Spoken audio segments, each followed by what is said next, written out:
Bayangkan ada sebuah kota, dengan gedung-gedung pencakar langit, jalanan yang rapi, dan teknologi yang bahkan mengalahkan Singapura.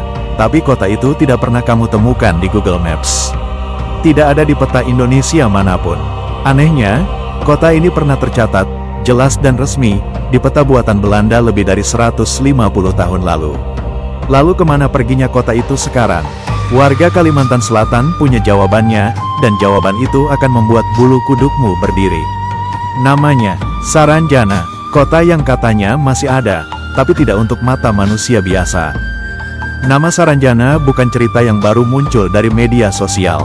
Jauh sebelum internet ada, nama ini sudah tercatat dalam dokumen-dokumen kolonial Belanda. Ia muncul dalam peta buatan Salomon Muller tahun 1845, lalu muncul lagi di peta Isaac Dorseven tahun 1868. Bahkan seorang ahli bahasa Belanda, Peter Johannes Vet, mencantumkan nama Saranjana dalam kamusnya tahun 1869. Terakhir, nama ini tercatat dalam Sketch Map of the Residency Southern and Eastern Division of Borneo tahun 1913. Artinya, selama lebih dari 70 tahun, dunia mengenal Saranjana sebagai tempat yang nyata secara administratif. Tapi setelah masa itu, nama Saranjana perlahan-lahan menghilang. Tidak ada lagi dalam peta modern Indonesia. Seolah-olah kota itu ditarik keluar dari dunia yang bisa kita lihat. Untuk memahami dari mana kota ini berasal, kita harus mundur jauh ke masa legenda. Konon, dahulu kala, wilayah Pulau Laut dikuasai oleh sebuah kerajaan bernama Kerajaan Halimun, dipimpin oleh Raja Pakurindang. Sang raja memiliki dua putra, Sambu Ranjana dan Sambu Batung. Keduanya sering bertengkar, dan pertikaian itu semakin lama semakin sulit didamaikan. Untuk mengakhiri konflik, sang raja akhirnya membagi wilayah kekuasaan menjadi dua. Sambu Batung memilih menguasai alam manusia, dan menurut kepercayaan warga, tubuhnya kemudian menjelma menjadi gunung sebatung yang masih berdiri hingga sekarang. Tapi Sambu Ranjana mengambil jalan yang berbeda. Ia menolak tinggal di alam manusia. Ia memilih membangun kerajaannya sendiri, di alam lain. Kota itulah yang kemudian dikenal dengan nama Saranjana, berasal dari namanya sendiri, Sambu Ranjana.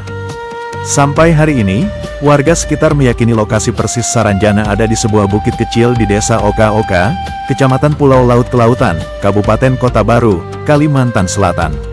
Secara geografis, tempat ini sebenarnya sangat indah, langsung berbatasan dengan laut, dikelilingi hutan lebat, punya potensi wisata luar biasa. Tapi jangan salah, warga lokal justru menghindarinya.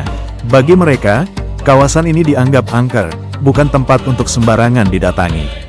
Konon suasananya bisa berubah drastis dalam hitungan detik, udara yang tadinya panas tiba-tiba terasa dingin menusuk, dan suara hutan yang tadinya ramai mendadak sunyi total. Warga menyebutnya sebagai tanda, kamu sedang diperhatikan oleh sesuatu yang tidak kelihatan. Salah satu kesaksian yang paling sering diceritakan datang dari para pekerja yang harus menyeberang dari Kota Baru menuju Pulau Laut. Seorang mantan pekerja tambang minyak yang pernah bertugas di kawasan ini pada awal 1980-an mengaku, hampir setiap kali menyeberang, ada saja cerita baru tentang Saranjana yang beredar dari mulut ke mulut. Ada yang bilang mendengar suara musik dan tawa dari tengah laut yang gelap, padahal tidak ada kapal atau pemukiman di sekitar situ. Ada juga yang mengaku melihat cahaya terang benderang seperti lampu kota, muncul sekilas lalu menghilang begitu saja, di tempat yang seharusnya hanya berupa hutan kosong. Yang membuat legenda ini semakin viral, ternyata bukan hanya warga biasa yang mengalami hal-hal aneh. Beberapa musisi nasional pun pernah membagikan pengalaman mistis mereka saat manggung di Kota Baru. Ari Lasso pernah bercerita tentang undangan konser tahun 2005 di sebuah kota yang terasa aneh sejak awal kedatangannya. Ivan Seventeen dan Tantri Kotak juga pernah menceritakan hal serupa, perasaan diawasi oleh penonton yang jumlahnya terasa lebih banyak dari yang seharusnya hadir di lokasi. Warga sekitar percaya, sebagian penonton yang hadir malam itu, bukan berasal dari dunia manusia. Mereka menyebutnya sebagai penonton dari Saranjana, yang katanya datang setiap kali ada hiburan besar di kawasan itu. Tapi bukti paling menggemparkan datang di awal tahun 2023. Seorang wisatawan yang sedang berfoto di Bukit Mamahe, Desa Sarangtiung, sekitar 11 km dari Kota Baru, tanpa sengaja mengabadikan sesuatu yang aneh di latar belakang fotonya. Saat foto itu diperbesar, tampak siluet bangunan tinggi menjulang, mirip gedung pencakar langit, di tempat yang seharusnya hanya berupa perbukitan dan hutan kosong. Foto itu langsung viral di media sosial, memicu perdebatan besar. Sebagian orang menyebutnya efek kabut dan pantulan cahaya biasa. Tapi banyak juga yang yakin, foto itu adalah bukti nyata bahwa kota Saranjana benar-benar ada, dan untuk sesaat, tertangkap kamera manusia. Lalu, siapa sebenarnya yang tinggal di kota ini? Menurut kepercayaan masyarakat setempat, penghuni Saranjana bukanlah manusia biasa.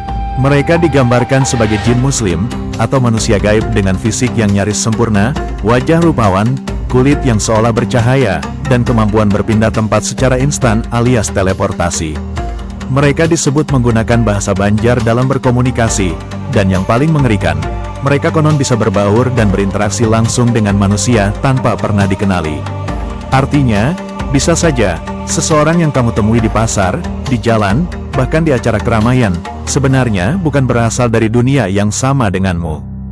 Cerita yang paling banyak beredar turun-temurun adalah tentang orang-orang yang mengaku pernah tersesat masuk ke dalam Saranjana tanpa sadar. Mereka bercerita, awalnya hanya berjalan biasa di hutan, lalu tiba-tiba jalan setapak yang familiar berubah menjadi asing. Pepohonan menghilang, berganti dengan bangunan-bangunan tinggi dan jalanan yang bersih mengkilap. Sebagian dari mereka mengaku disambut dengan ramah, bahkan dijamu makanan dan minuman. Tapi warga tua selalu punya satu pesan yang sama untuk siapapun yang mengalami hal ini, jangan pernah menerima apapun yang ditawarkan, dan jangan pernah menoleh ke belakang saat berusaha keluar. Karena katanya, ada yang masuk ke sana, dan tidak pernah benar-benar sama lagi setelah kembali. Terlepas dari sisi mistisnya, Pulau Laut sendiri adalah kawasan yang sebenarnya kaya secara alami. Hutan tropisnya lebat, garis pantainya panjang dan biru jernih, dan wilayah ini menyimpan potensi sumber daya alam yang besar, mulai dari hasil laut hingga potensi tambang. Tapi anehnya, potensi besar ini seolah tidak pernah benar-benar tersentuh secara maksimal. Sebagian warga percaya, ini bukan kebetulan, seolah ada penjaga tak kasat mata yang membuat kawasan ini tetap alami, tetap sunyi, tetap terjaga dari eksploitasi besar-besaran. Entah ini benar sebuah penjagaan gaib, atau hanya keterbatasan infrastruktur. Yang jelas, keindahan alam Pulau Laut dan misteri Saranjana seolah tidak bisa dipisahkan satu sama lain. Selain kisah gedung pencakar langit dan penampakan cahaya, warga sekitar juga sering melaporkan fenomena alam yang sulit dijelaskan secara ilmiah. Perubahan suhu udara yang tiba-tiba dan drastis di titik-titik tertentu. Kompas yang mendadak berputar tidak menentu tanpa sebab jelas. Sinyal komunikasi yang hilang total padahal berada di area terbuka. Beberapa peneliti mencoba menjelaskan ini dengan faktor geografis dan medan magnet alami di kawasan tersebut. Tapi bagi warga lokal, penjelasan ilmiah itu terasa belum cukup untuk menutup semua pertanyaan yang mereka alami sendiri, turun-temurun, selama puluhan tahun. Menariknya, ada juga sisi ilmiah dari legenda ini. Seorang sejarawan dari Universitas Lambung Mangkurat pernah meneliti Saranjana secara mendalam. Salah satu hipotesisnya menyebutkan, Saranjana mungkin bukan sekadar cerita gaib, melainkan sebuah memori kolektif, masyarakat Pulau Laut, bayangan tentang negeri impian yang maju dan sejahtera, yang diwariskan turun-temurun sejak masa lampau, lalu perlahan berubah bentuk menjadi mitos kota gaib yang lengkap dengan teknologi canggih. Tapi entah itu benar sekadar memori kolektif, atau memang benar-benar sebuah dunia paralel yang tersembunyi di balik kabut Pulau Laut, sampai hari ini, tidak ada satu jawaban pun yang benar-benar bisa memuaskan semua orang. Sampai video ini dibuat, kota Saranjana masih menjadi salah satu misteri terbesar yang belum terpecahkan di Kalimantan. Entah ia benar sebuah kota gaib yang megah, atau hanya legenda yang terus hidup dari generasi ke generasi. Satu hal yang pasti, kisah ini akan terus diceritakan, dan terus mengundang rasa penasaran siapapun yang mendengarnya. Kalau kamu pernah berkunjung ke kota baru atau Pulau Laut, dan mengalami sesuatu yang aneh di sana, tulis pengalamanmu di kolom komentar. Jangan lupa like, subscribe, dan nyalakan lonceng notifikasi, karena masih banyak misteri Nusantara lain yang akan kita bongkar bersama-sama di video selanjutnya.